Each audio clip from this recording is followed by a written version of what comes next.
Assalamualaikum warahmatullahi wabarakatuh. Saya Luvena Khalila Putri Syaiko akan menyampaikan materi tentang nota kontan. Sebelumnya, teman-teman di sini apakah tahu apa itu nota kontan? Apa itu nota kontan? Nota kontan merupakan bukti transaksi pembayaran yang diberikan pemilik usaha kepada pelanggannya. Proses pembayarannya tidak perlu menunggu jatuh tempo. Maka nota bukti pembayarannya ini bisa juga disebut dengan nota kontan atau tunai. Apakah kalian tahu apa fungsi nota kontan? Nota kontan ini umumnya dijadikan sebagai dokumen acuan ketika perusahaan akan membuat laporan keuangan. Pada saat perusahaan ingin membandingkan jumlah yang terjual yang ada di data nota dengan keadaan yang ada di gudang.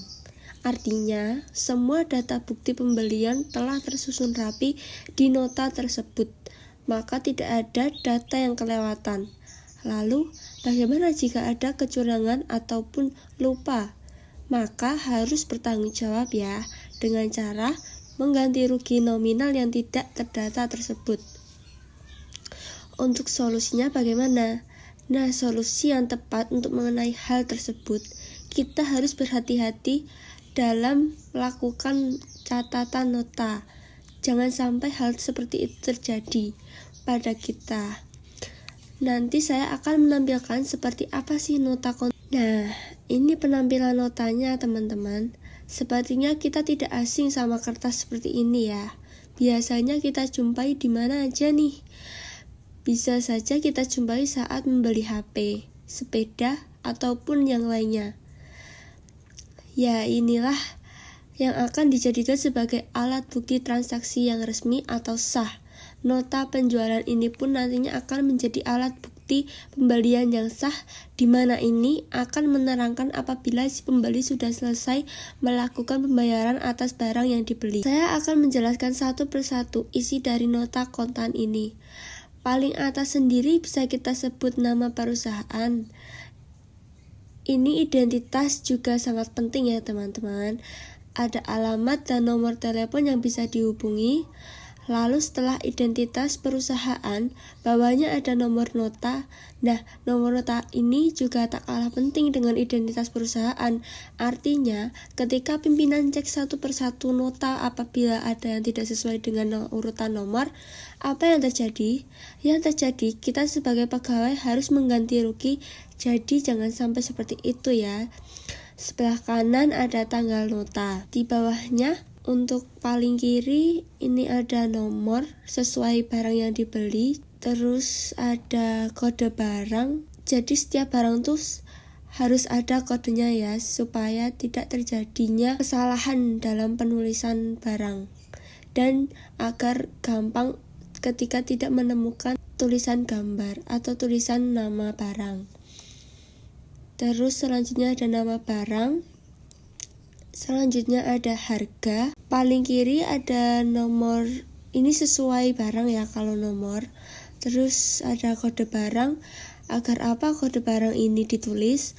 Agar ketika tidak menemukan nama barang, kita bisa menggunakan kode barang. Selanjutnya ada nama barang.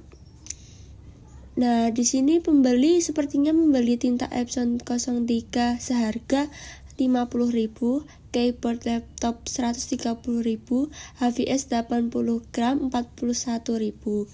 Jumlah yang dibeli sesuai yang dibeli pembeli ya.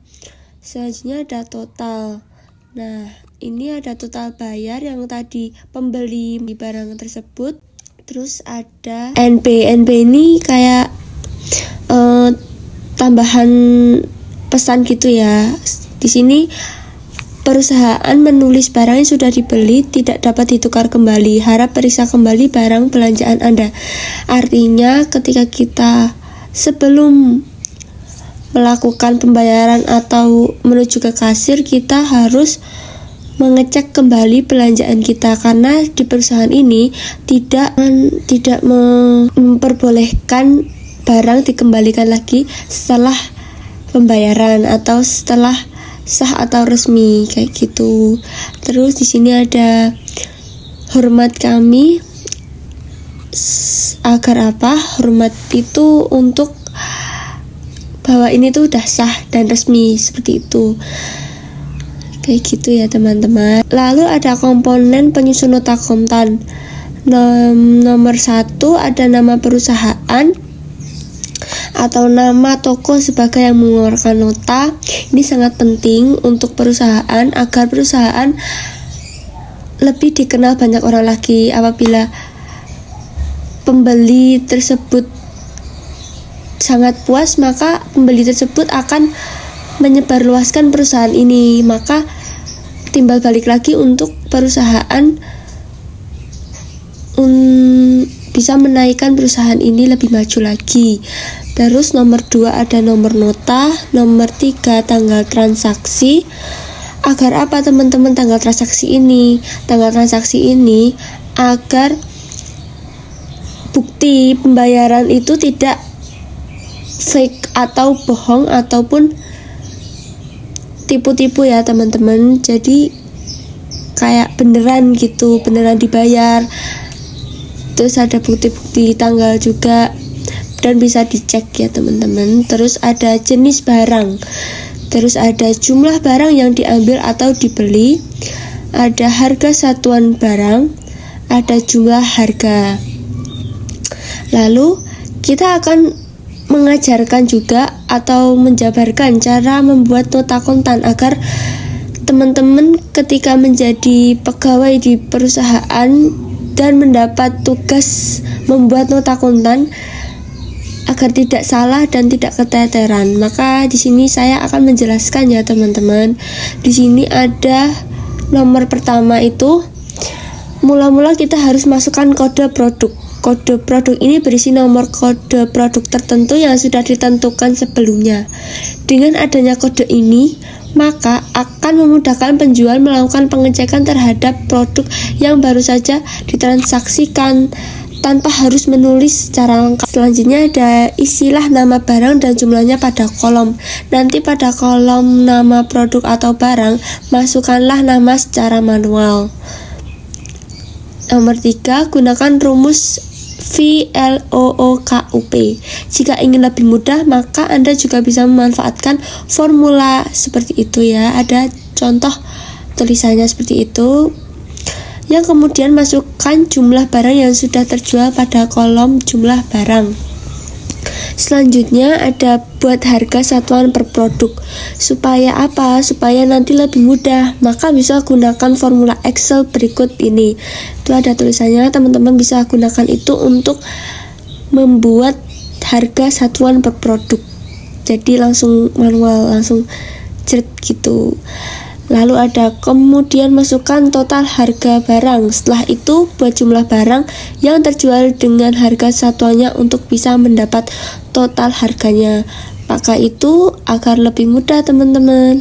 Selanjutnya kurangkan total harga dengan diskon, misalnya ada. Jadi diskon itu kayak timbal balik ya teman-teman. Jadi boleh nih ini kurangkan total harga dengan diskon, misalnya ada. Jadi sesuai perusahaan mau enggak gunakan diskon ini. Jadi apa ya teman-teman, kita kan tinggal di Indonesia. Nah biasanya orang-orang Indonesia itu akan tergiur ketika ada diskon. Jadi banyak yang beli seperti itu. Ini nantinya akan menjadi nilai total yang harus dibayarkan oleh pembeli pada Anda. Di sini gunakan formula seperti itu sehingga Anda bisa mengetahui total harga keseluruhan bila ada diskon. Jadi kayak nggak usah bingung karena sekarang tuh zamannya udah modern atau udah maju ya. Jadi nggak usah ribet-ribet, tinggal tulis formula itu ya teman-teman. Sekian dari saya. Kurang lebihnya mohon maaf. Semoga bermanfaat. Wassalamualaikum warahmatullahi wabarakatuh.